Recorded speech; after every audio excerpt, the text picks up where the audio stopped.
Hello बच्चों, चलिए प्रश्न को देखते हैं। प्रश्न है हमारे पास, सारणिक दे रखी है जिनमें प्रथम पंक्ति के अवयव है एक ए का वर्ग, द्वितीय पंक्ति के अवयव है एक बी का वर्ग, तृतीय पंक्ति के अवयव है एक सी का वर्ग का मान बराबर हमें सिद्ध करना है ए माइनस बी गुणा बी माइनस सी गुणा सी माइनस ए के।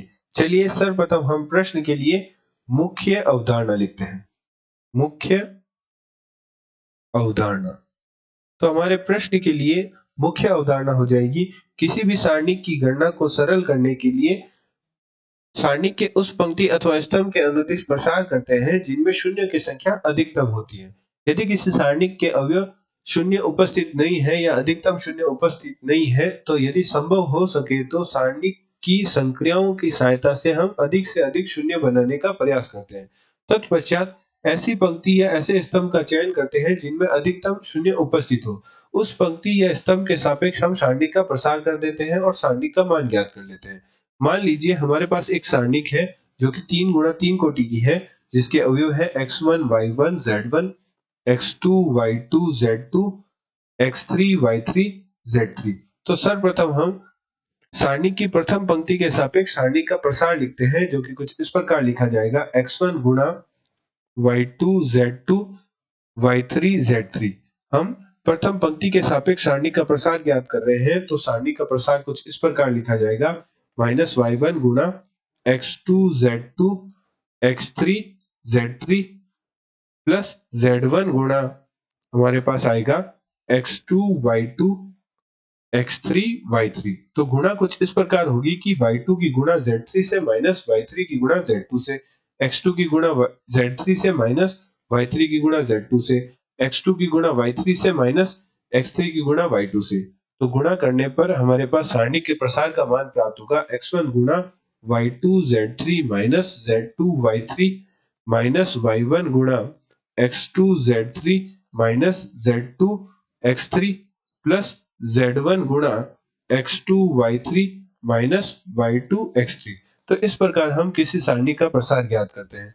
अतः प्रश्नानुसार प्रश्न में हमें एक 3 गुणा 3 कोटि की सारणिक दे रखी है, जिसकी प्रथम पंक्ति के अवयव है एक ए का वर्ग, द्वितीय पंक्ति के अवयव है एक बी का वर्ग और तृतीय पंक्ति के अवयव है एक सी का वर्ग। तो हम ऐसी संक्रिया लगाएंगे ताकि अधिक से अधिक शून्य बना सके। तो हम संक्रिया लगाते हैं प्रथम पंक्ति के लिए प्रथम पंक्ति माइनस द्वितीय पंक्ति, और एक संक्रिया और लगाते हैं द्वितीय पंक्ति के लिए, जो कि लगाते हैं द्वितीय पंक्ति माइनस तृतीय पंक्ति। तो हमारे पास अब सारणिक प्राप्त होगी।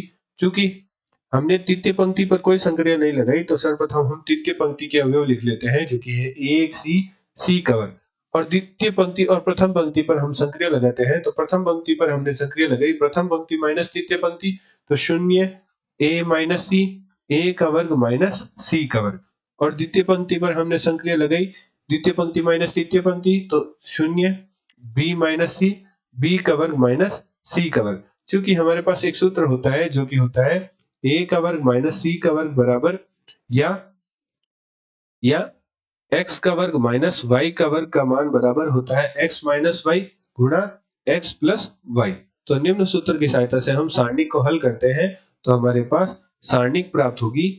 तो प्रथम पंक्ति के अवयव प्राप्त होंगे शून्य a माइनस सी गुणा a प्लस सी, शून्य b माइनस सी गुणा b प्लस सी, एक सी का वर्ग। तो प्रथम पंक्ति से हमारा a माइनस सी, और प्रथम पंक्ति में हमारा a माइनस सी उभयनिष्ठ है और द्वितीय पंक्ति में हमारा b माइनस सी उभयनिष्ठ है। तो प्रथम पंक्ति से a माइनस सी और द्वितीय पंक्ति से b माइनस सी बाहर निकाल लेते हैं सारणिक से।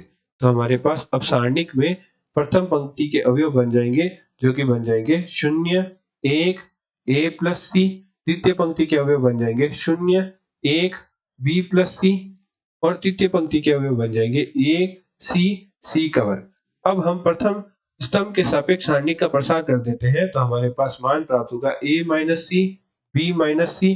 तो दो पद शून्य है, तो उनके कारण तो शून्य वाले पद नहीं लिखते हैं, और एक के कारण जो हमारे पास पद आएंगे उन्हें लिखते हैं, जो कि आएंगे एक a प्लस सी, एक b प्लस सी। तो गुणा कुछ इस प्रकार होगी कि a की गुणा b प्लस सी से माइनस ए की गुणा ए प्लस सी से। तो गुणा करके हल लिखते हैं तो a minus c, b minus c और हमारे पास आएगा b plus c minus a plus c.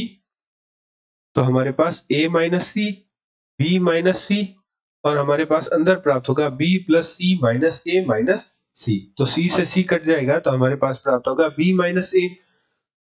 तो हमारे पास मान प्राप्त हुआ a माइनस सी, हमारे पास मान प्राप्त हुआ a minus c, b minus c और b माइनस a।